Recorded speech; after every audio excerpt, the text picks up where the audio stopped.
안녕하세요, 여러분. 오늘 예배에 오신 여러분들 환영합니다.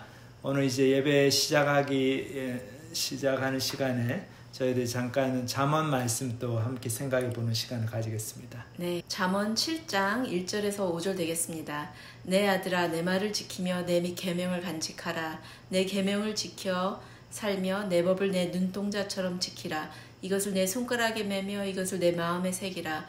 지혜에게는 너는 내 누이라 하며 명철에게는 너는 내 친족이라 하라. 그리하면 이것이 너를 지켜서 음료에게 말로 호리는 이방 여인에게 빠지지 않게 하리라.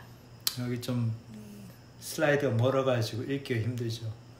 저는 뭐 거의 못 읽겠어요. 이게 너무 가지고 눈이 안 보여가지고 나이를 먹어가지고 참.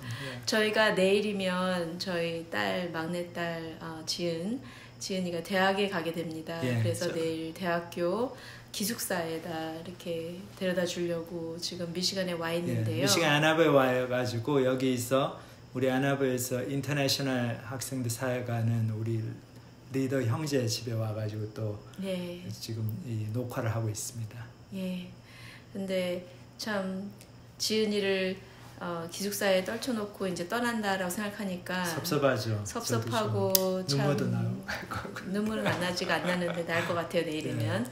근데 굉장히 마음이 걱정이 많이 되는데요. 뭐가 걱정이 되냐면 얘가 무슨 일이 있진 않을까, 또 사람을 잘못 만나지 않을까라는 그런 두려움이 굉장히 많이 있습니다.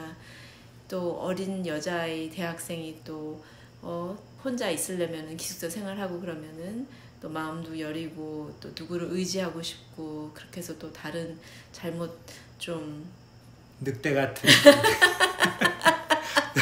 불량스러운 우리 또 뭐 다른 학생들한테 또 꼬심을 당하지는 않을까. 그럴까 좀 걱정이 되는데요. 부모로서 여러 가지 걱정이 많이 되죠. 근데 이런 이야기를 듣는 때마다 더 걱정이 되는데요. 이거는 이번 지지난주에 들은 이야기인데 버클리 대학에서 어떤 프래터니티라고 그런 남자 뭐라고 해야 되지 이걸?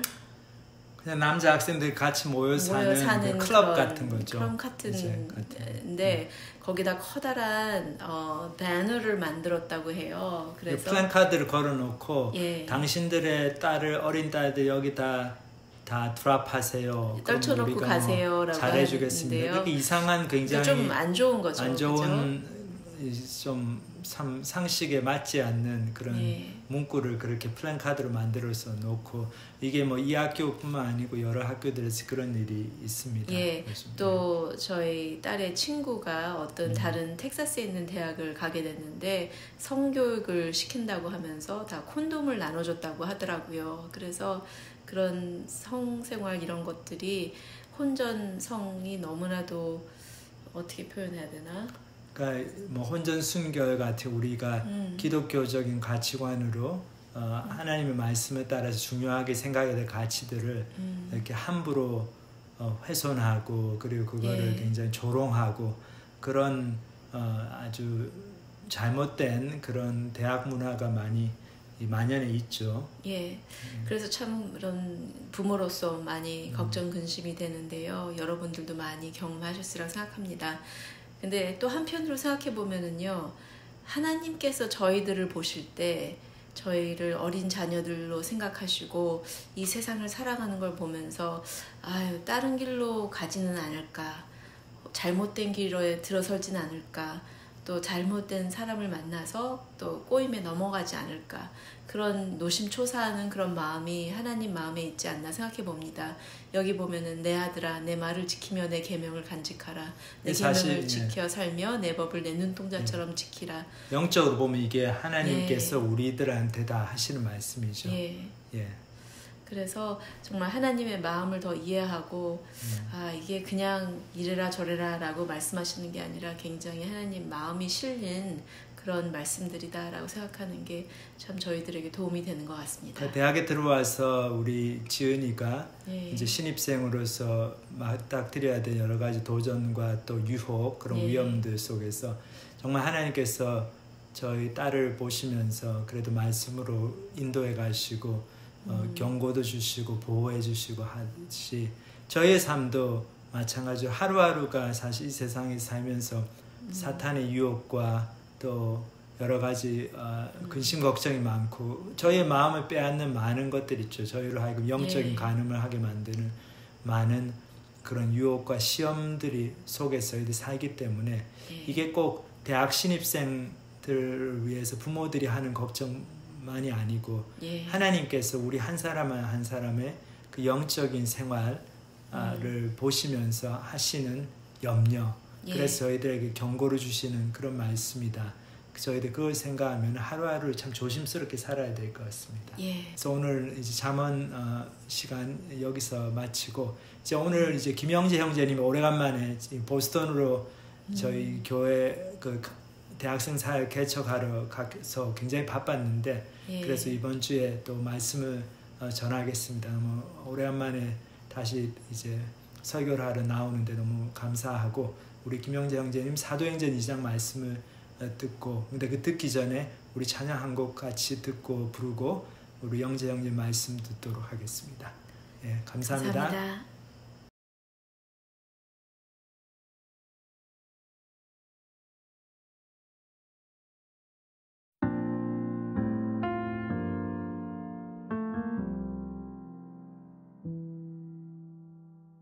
이 땅의 황무함을 보소서.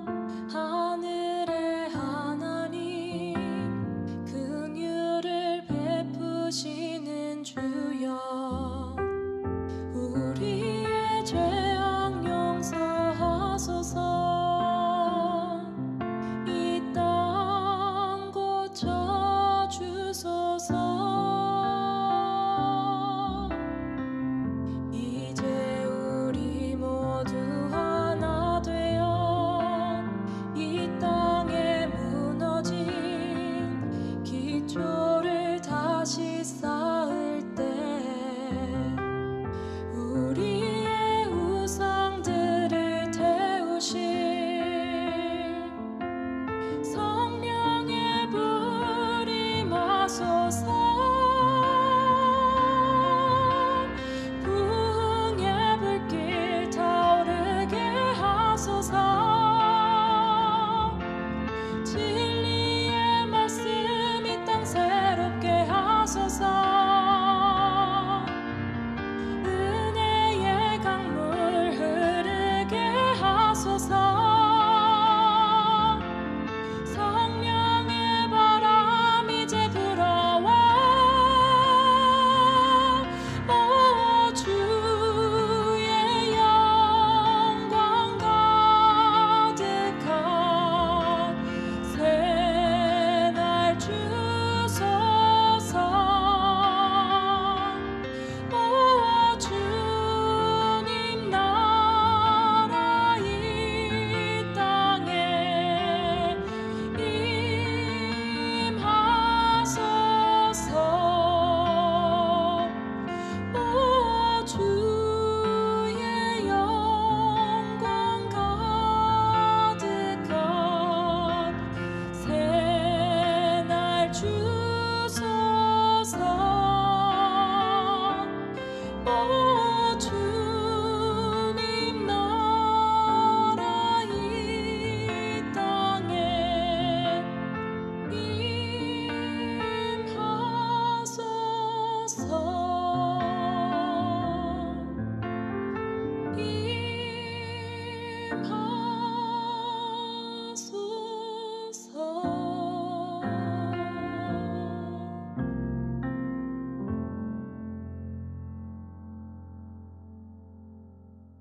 안녕하세요 여러분, 반갑습니다. 저는 그레이스포인트 교회 대학부를 섬기고 있는 김영재입니다. 참 오랜만에 인사드립니다.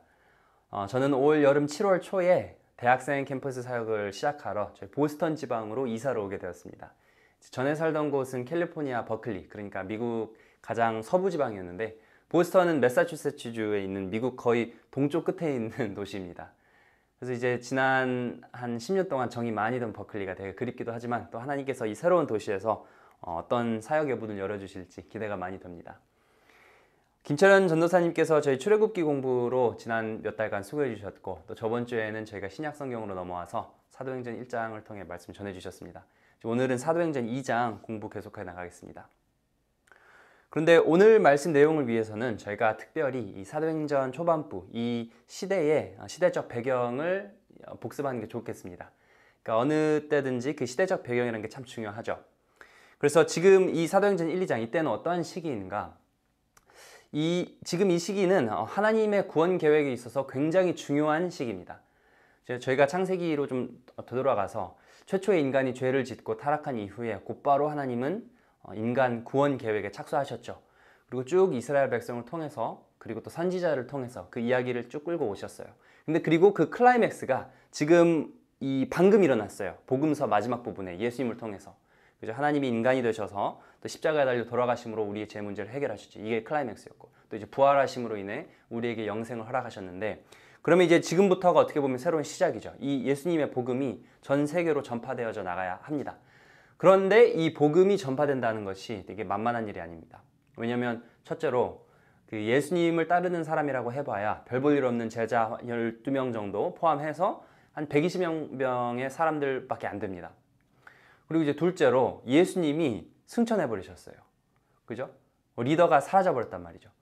그래서 제가 만약에 이 120명 중에 한 사람이었다면 굉장히 불안했을 것 같아요. 이거 내가 헛것을 봤나? 요즘 어디 갔지? 그리고 또 뭐 다시 유대교로 그냥 돌아가야 되나? 이런 느낌이 들었을 것 같아요. 그래서 만약에 여러분이 하나님이었다면 지금 이 상황에서 어떻게 하시겠습니까? 이거 구원사를 2000년 동안 여하튼 끌고 왔는데 이게 지금 물거품이 될 위기예요, 위기. 그래서 이처럼 중요한 시기에 하나님이 내린 결정은 물론 다 계획이 있으셨죠. 처음부터. 바로 교회입니다. 교회 건물을 말하는 것이 아니고 말씀으로 뭉친 이 믿음 공동체. 결국 교회는 사람인데 오늘 본문 사도행전 2장 내용은 크게 보면은 바로 이 최초의 교회가 어떻게 탄생했는지에 대한 내용입니다. 그래서 성경이 조금 생소하신 분들에게는 좀 뭔가 드라마틱하게 들리는 내용도 등장하는데 오늘 2장에 하지만 또 오늘 본문을 통해 저희 모두가 개인적으로도 적용할 수 있는 부분이 되게 많기 때문에 제가 기대하는 마음으로 그럼 제가 2장 1절부터 4절 먼저 읽겠습니다. 오순절 날이 이미 이름에 저희가 다 같이 한 곳에 모였더니 호련히 하늘로부터 급하고 강한 바람 같은 소리가 있어 저희 앉은 온 집에 가득하며 불의 혀같이 갈라지는 것이 저희에게 보여 각 사람 위에 임하여 있더니 저희가 다 성령의 충만함을 받고 성령이 말하게 하심을 따라 다른 방언으로 말하기를 시작하니라.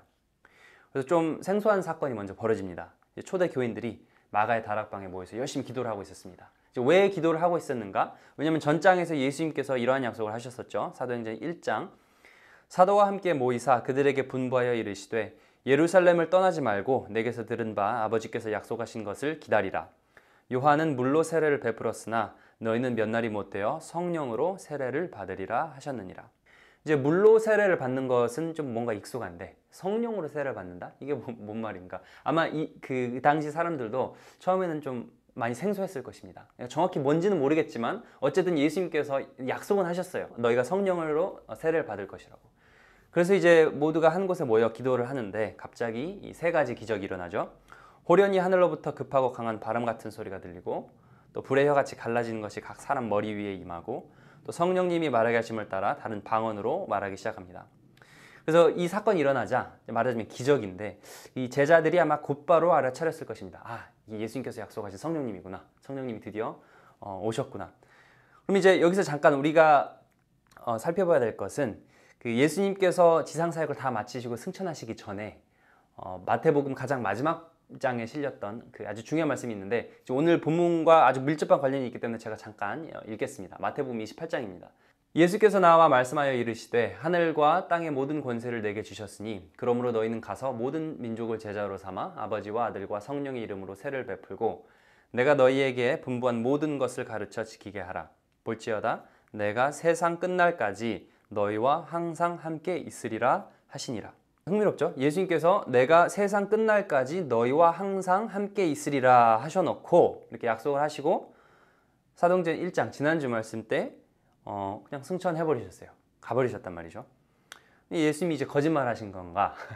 아닙니다. 왜냐하면 예수님은 그때 당시 초대 교인들과 그리고 실은 지금도 우리들 옆에 계십니다. 성령님의 모습으로. 그죠? 성령님 하면 그 기독교인들이 그냥 자기 마음 편하라고 그냥 만들어낸 소리지라고 하시는 분들도 있어요. 못 믿겠다고. 그런데 이제 제 생각에는 천지 만물을 창조하시고 초월하신 하나님이, 영으로 계신 하나님이 영의 모습으로 우리와 항상 함께 하신다는 것이 뭐 그리 믿지 못할 말은 아닌 것 같습니다.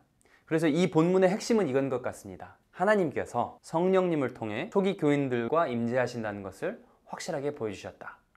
왜 급하고 바람 같은 소리인지, 또 이제 왜 불의 혀같이 갈라지는 것, 이런 기적이 일어났는지는 실은 그때 당시 신앙 상식을 이해하면 쉽습니다. 왜냐하면 바람과 불, 이것은 항상 하나님의 임재를 뜻했기 때문입니다. 그러니까 예를 들어 히브리 원어로 실은 바람과 하나님의 영, 같은 단어고요. 또 출애굽기에 보면 위대한 선지자 모세 앞에 하나님께서 나타나셨을 때 떨기나무 속 그 불꽃 속에 임하시는 내용이 나오죠. 하나님께서 내가 너희와 항상 함께 있으리라 하셨는데 이것을 사람들이 믿지를 않아요. 예나 지금이나. 초대 기독교인들은 특히 그 확증이 필요했습니다. 그때 당시에는 뭐 기독교라는 것도 없고 교회도 없었기 때문에 까딱하미 사람들 다 포기하고 그냥 유대교로 돌아갈 판입니다. 그래서 하나님께서 아니다, 야 내가 너희와 함께한다 라는 이 확실한 표징을 보여주시기 위해 이렇게 적극적이고 과감한 성령님의 표징을 허락하셨던 것 같습니다. 그래서 저희가 배울 수 있는 점은 무엇인가? 성령님을 통해 하나님께서 우리와 함께 하신다는 것입니다. 그죠? 지금 이 순간에도. 성령 세례의 본질은요, 어떤 이렇게 초자연적인 현상의 체험이 아니라 저희 마음의 변화입니다. 뭐 방언을 말하고 별 희한한 영적 체험을 하는 것과 이 예수님을 정말로 내 구주로, 내 구원자로, 주인으로 모시는 것은 이 별개의 문제입니다. 예수님께서 세례 요한에게 세례를 받으실 때 장면 제가 잠깐 소개하겠습니다. 곧 물에서 올라오실새 하늘이 갈라짐과 성령이 비둘기같이 자기에게 내려오심을 보시더니 하늘로부터 소리가 나기를 너는 내 사랑하는 아들이라 내가 너를 기뻐하노라 하시니라. 그렇죠? 너는 내 아들이라, 너는 내 딸이라, 내가 너를 기뻐하노라. 성령 세례의 본질은 이 음성, 이 하나님의 음성을 듣고 믿는 것입니다. 그냥 한 번 듣고 되는 것이 아니고요, 매일 듣고 매일 믿는 것입니다. 왜냐하면 정말로 이것을 우리가 믿는다면 우리의 그 마음과 삶이 안 변할 수가 있겠습니까? 하나님이 나의 아버지시고 내 삶을 책임져 주시고 나를 기뻐하신다는데, 그래서 이제 저도 최근 들어서 기도가 좀 많이 바뀌었습니다.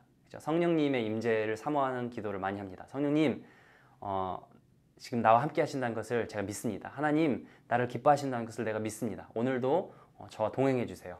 제가 내리는 크고 작은 결정들 우리 같이 내리기를 원합니다. 같이 걷기를 원합니다.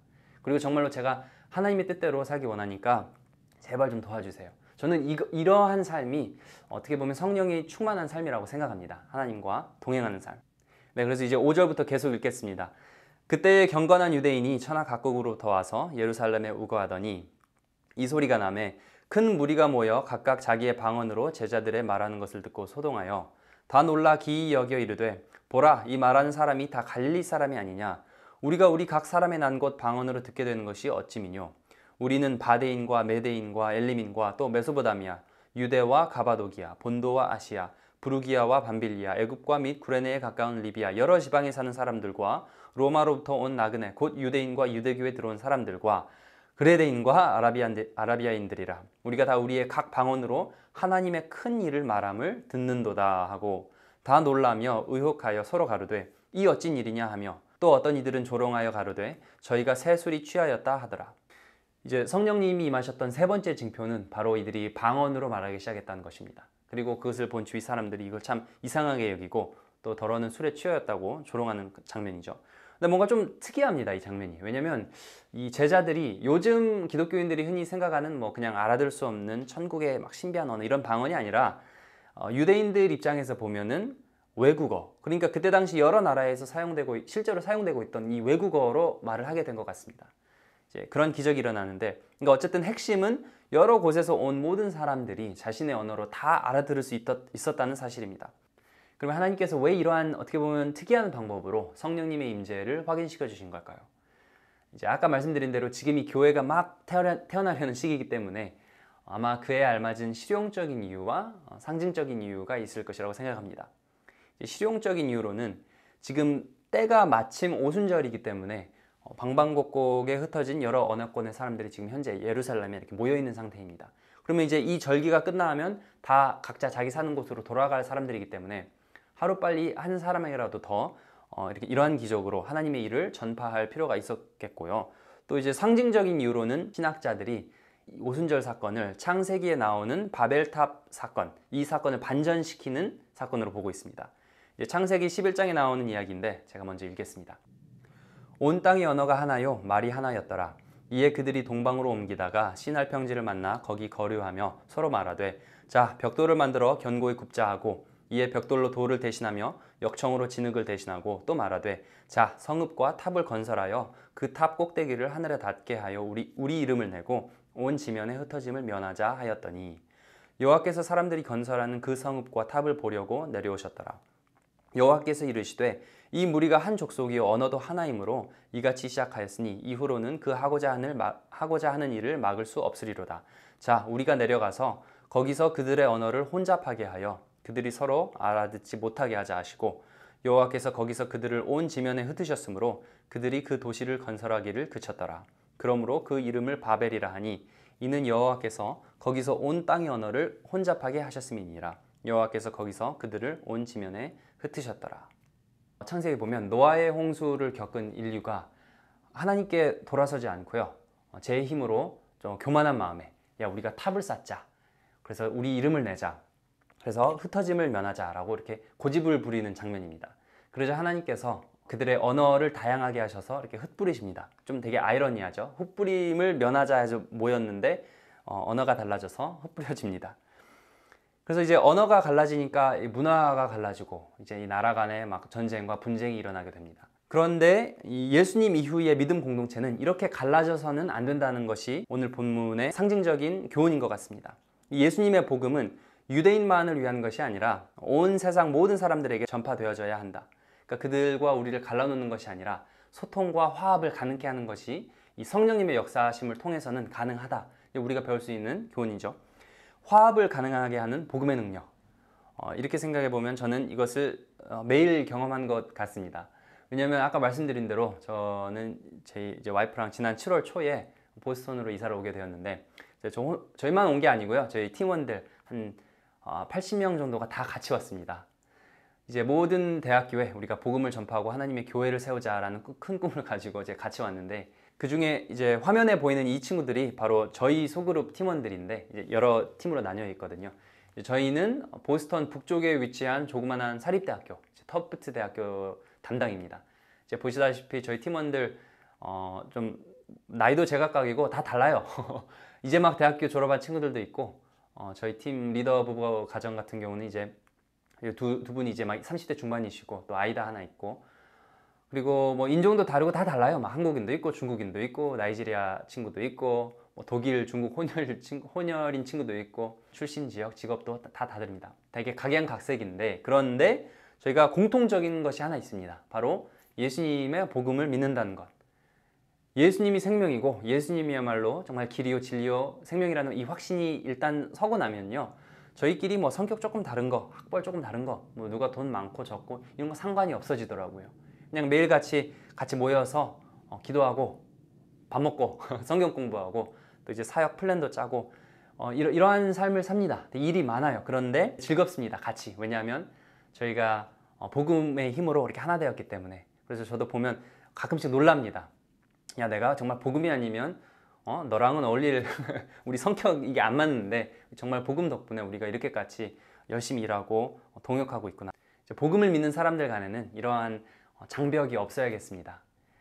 이제 언어의 장벽이 무너진 오늘 본문 말씀의 기적이 저에게 주는 상징적인 교훈인 것 같습니다. 자, 그럼 이제 본문으로 돌아가겠습니다. 성령 충만함으로 방언을 말하는 초대 기독교인들을 보면서 사람들이 굉장히 의아해하고 또 몇몇은 술 취했다고 조롱하는 장면이었죠. 다 놀라며 의혹하여 서로 가로되 이 어찐 일이냐 하며 또 어떤 이들은 조롱하여 가로되 저희가 새 술이 취하였다 하더라. 그러자 이때 사도 베드로가 딱 일어섭니다. 그리고는 이제 설교를 시작하는데 여러분 설마 이 사람들이 지금 술에 취했겠습니까? 이제 오전 9시인데 하면서 반론을 합니다. 이제 베드로가 열한 사도와 같이 서서 소리를 높여 가로되 유대인들과 예루살렘에 사는 모든 사람들아 이 일을 너희로 알게 할 것이니 내 말에 귀를 기울이라. 때가 제3시니 너희 생각과 같이 이 사람들이 취한 것이 아니라. 이제 그리고는 구약 성경을 3번을 인용하는데 요엘서 2장, 시편 16편 그리고 시편 110편을 인용하면서 아주 긴 명설교를 시작합니다. 이것을 저희가 다 읽지 못하겠지만 몇몇 부분만 간추려 보았습니다. 이제 먼저는 요엘서 2장 부분인데 이는 곧 선지자 요엘로 말씀하신 것이니 일러스되 하나님이 가라사대 말세에 내가 내 영으로 모든 육체에게 부어주리니 너희의 자녀들은 예언할 것이요 너희의 젊은이들은 환상을 보고 너희의 늙은이들은 꿈을 꾸리라. 그때에 내가 내 영으로 내 남종과 여종들에게 부어주리니 저희가 예언할 것이요 누구든지 주의 이름을 부르는 자는 구원을 얻으리라 하였느니라. 그러니까 한마디로 여러분 지금 이 사람들이 이렇게까지 이렇게 하나님의 영에 붙들려서 막 방언을 말하고 있는 것, 이게 실은 하나님께서 옛날 구약의 요엘 선지자를 통해서 이미 예언하신 것입니다 라고 말을 하고, 그런데 이제 이러한 사건들이 말세에 일어난다고 예언이 되어 있으니까 지금 이 사건이 일어나고 있는 지금이 곧 말세입니다 라는 뜻도 됩니다. 그럼 이제 어떤 의미에서 말세인가? 저희가 하나님의 구원사적 시간표를 보면 실은 예수님을 기점으로 말세가 이미 시작되었습니다. 그래서 이제 히브리서 1장 1절에서 2절에 이렇게 말하고 있죠. 옛적의 선지자들을 통하여 여러 부분과 여러 모양으로 우리 조상들에게 말씀하신 하나님이 이 모든 날 마지막에는 아들을 통하여 우리에게 말씀하셨으니. 그러니까 옛날에는 하나님께서 그 몇몇 특별한 선지자들을 통해서 자신의 뜻을 이스라엘 백성에게 알렸지만 예수님이 등장하심으로 인해서 이때부터는 이제 마지막 날이 시작됐다는 것입니다. 때문에 예수님께서 이제 우리가 지금 사는 말세에 예수님께서 다시 오실 날을 기다리며 사는 것이 말세를 사는 참된 신앙인의 자세입니다. 근데 꼭 이렇게 뭐 신학적으로 생각을 안 하고 그냥 우리 지구만 놓고 봐도 그런 것 같아요. 우리가 이제 시간이 지나면 지날수록 자원이 고갈되고 또 기후변화도 무서운 속도로 진행되고 있고 또 요즘 뭐 코로나 시국 막 전염병이 일상이 되어버린 이런 세상을 보면서 우리가 정말 말세에 살고 있는 것 같다라는 것을 저는 이제 깨닫습니다. 그런데 요즘에는 말세의식을 갖고 살아가는 사람은 얼마나 되는지 모르겠습니다. 특히 젊은이들이 그런데요. 저는 주위에 대학생 나이쯤 되는 친구들과 자주 어울리기 때문에 이제 자주 대화를 하는데 이해가 되기도 합니다. 왜냐하면 요즘에는 하도 재미있는 것들도 많고 이루고 싶은 그 꿈을 향한 막 열정이 다들 가득하다 보니까 종말이라는 개념이 희미해지는 것 같습니다. 하지만 성경은 분명히 말하고 있습니다. 이 세상이 영원할 것 같지만 전혀 그렇지 않고 예수님께서 다시 오시는 날이 곧 우리의 삶을 하나님께서 정산하실 날이라는 것입니다. 그럼 이제 본문으로 돌아가서 베드로가 처음에는 이 성령 사건에 대해서 열심히 설명을 하다가 이제 갑자기 주제를 딱 바꿉니다. 그래서 오늘 본문 계속 읽도록 하겠습니다. 이스라엘 사람들아 이 말을 들으라. 너희도 아는 바에 하나님께서 나사렛 예수로 큰 권능과 기사와 표적을 너희 가운데서 베푸사 너희 앞에서 그를 증거하셨느니라. 그가 하나님의 정하신 뜻과 미리 아신 대로 내어준 바 되었거늘 너희가 법 없는 자들의 손을 빌어 못 박아 죽였으나 하나님께서 사망의 고통을 풀어 살리셨으니 이는 그가 사망에게 매여 있을 수 없었음이라. 그런즉 이스라엘 온 집이 정령할지니 너희가 십자가에 못 박은 이 예수를 하나님이 주와 그리스도가 되게 하셨느니라 하니라. 저희가 이 말을 듣고 마음에 찔려 베드로와 다른 사도들에게 물어 가로되 형제들아 우리가 어찌할꼬 하거늘 베드로가 가로되 너희가 회개하여 각각 예수 그리스도의 이름으로 세례를 받고 죄사함을 얻으라. 그리하면 성령을 선물로 받으리니 이 약속은 너희와 너희 자녀와 모든 먼 데사람 곧 주 우리 하나님이 얼마든지 부르시는 자들에게 하신 것이라 하고 또 여러 말로 확증하며 권하여 가로되 너희가 이 패역한 세대에서 구원을 받으라 하니 그 말을 받는 사람들은 세례를 받음에 이날의 제자의 수가 3,000이나 더하더라. 여기 본문의 핵심은 회개인 것 같습니다. 회개. 이제 베드로가 하는 말이 예수님께서 십자가에 달려 돌아가신 것은 명백히 너의 죄 때문이었다라는 것을 꼬집어서 말합니다. 그러자 사람들의 반응이 어떻습니까? 이 사람들이 마음에 찔려 형제들아 우리가 어찌할꼬 라고 합니다. 이것이 실은 말씀에 대한 정직하고 되게 순수한 반응입니다. 하나님의 말씀이 우리 마음속의 죄를 들추어내는 순간이 있습니다. 그때 그 순간 우리 반응이 중요한 것 같습니다. 우리 마음에 찔림이 있을 때 하나님 제가 어찌하면 좋습니까? 라고 반응을 할 수도 있고 아니면 하나님 뭐 내가 어떻게 하든 간에 상관하지 마세요 라고 하고 그냥 넘어갈 수도 있습니다. 하지만 하나님의 그 말씀이 선포될 때 그에 대한 합당한 반응은 우리가 본문에서 보듯이 무릎 꿇고 회개하는 것입니다. 때문에 회개를 불러일으키지 못하는 성경 공부는 문제가 있다고 할 수 있겠죠. 하지만 올바르게 회개하는 삶, 말씀을 듣고 회개하는 삶, 지속적으로 그렇게 회개하는 삶, 그러한 삶이 바로 성령을 받은 삶입니다. 그래서 오늘 본문을 보면 이렇게 회개를 통해서 3,000명이나 되는 사람들이 예수님께로 돌아서고 본격적으로 초대교회가 탄생하게 되는데 그러면 이제 구체적으로 이러한 교회의 모습은 어떠했나? 바로 마지막 부분 42절에서 47절 내용입니다. 아주 유명한 구절인데 지금 제가 섬기고 있는 그레이스포인트 교회가 추구하고 있는 이상적인 교회상이기도 합니다. 그래서 제가 먼저 읽겠습니다. 저희가 사도의 가르침을 받아 서로 교제하며 떡을 떼며 기도하기를 전혀 힘쓰니라.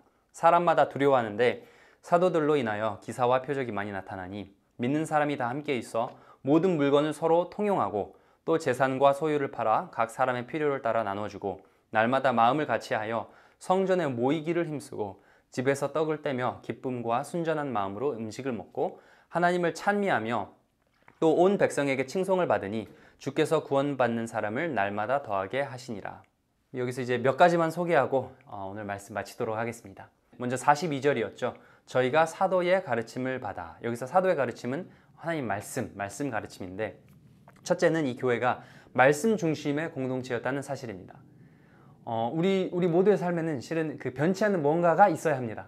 이제 하나님의 말씀이 바로 그것인데, 이제 하나님의 말씀을 우리 삶의 중심점으로 두지 않으면 우리가 다른 무언가를 중심점으로 두게 되어 있습니다. 그것이 뭐 세상의 목소리가 될 수도 있고 개인적인 이 감정대로 휘둘리는 것일 수도 있고, 그래서 저는 이제 매일 성경을 매일같이 하루에 한 장이라도 읽으려 노력합니다. 네, 매일 목표는 실은 3장인데요.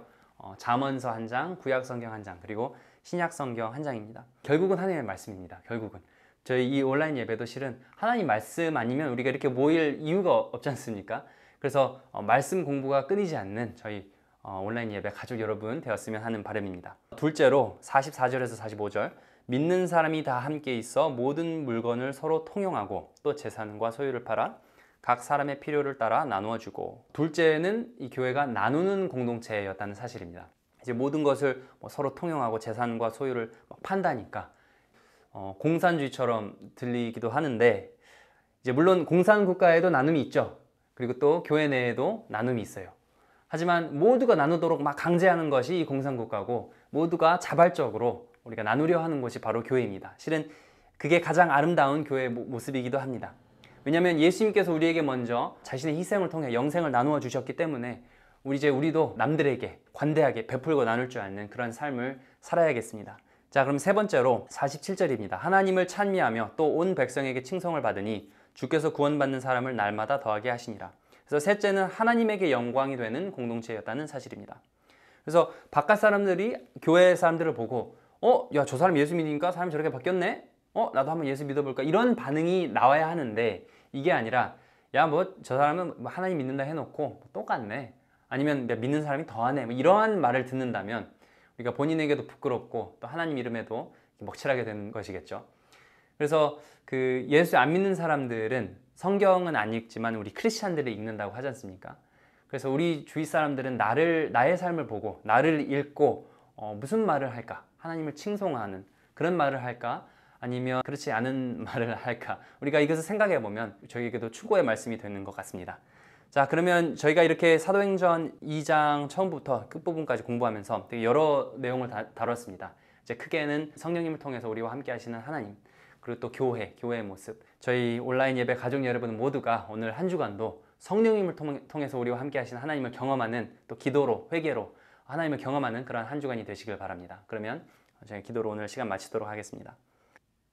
하나님, 사도행전 2장 말씀을 통해서 우리에게 말씀해 주신 감사합니다. 성령님의 임재하심을 통해서 우리 초대교회가 시작되었듯이 현대를 살아가는 우리 모두의 삶에도 성령님의 임재하심이 계속되어지길 원합니다. 우리가 하나님의 말씀을 중심으로서 하나 되어서 회개할 것은 하루빨리 회개하고, 또 우리의 마음이 하루같이 거듭나서 더욱더 살기 어려워지는 이 말세의 시기에 올바른 믿음을 키워나갈 수 있도록 도와주시옵소서. 예수님 이름으로 기도드립니다. 아멘.